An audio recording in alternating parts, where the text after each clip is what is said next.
Hey, what I'm showing here is some rhythmic exploration of the knee joint's range of motion. So the knee joint flexes and extends, but the lower leg also has some rotational ability. So not can just the ankle rotate, but the whole tibia, that can rotate out externally and rotate in. And those small little motions, there's not a whole lot of motion in that direction, but there's some, and that's important to full function of the knee. And so there's certain times in the rehab of a knee injury that we want to be restoring some of that motion but these rotational motions of the knee, sometimes they can get blocked or get lost for a variety of different reasons throughout an injury process. And so sometimes it can be helpful to spend some dedicated time restoring them. Also, these rhythmic movements that we're going to do can help to provide nutrition to the joint and to help promote a healing response depending on what's going on. So what we're going to do, I'm gonna lay on my back. I got this rolled up just so you can see my knee, but you can do it in sweatpants or pants. That's totally fine. So I'm going to support back here in kind of a relaxed position.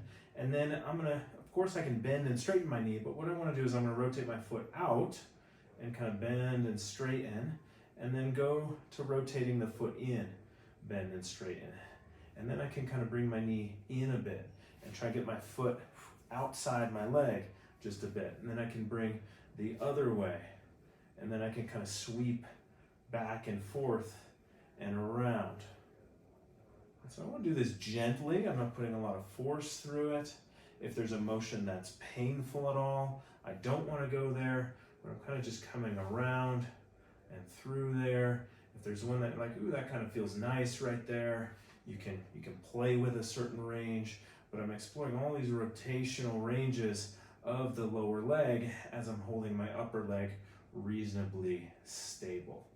And so what we often find is that if we spend a few minutes once or twice a day, often this can help if there's any knee joint pain or joint swelling, particularly if it's coming from something around the joint. This may or may not help tendon pain or extra articular pain outside the joint, but this can be a great technique if we're missing some joint range of motion.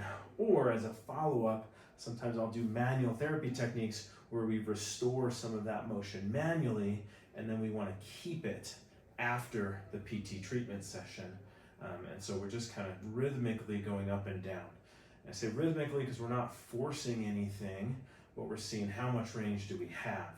And if you can go all the way, great. So I'm now straightening all the way, and that feels okay to me. I can bend all the way and then straighten all the way.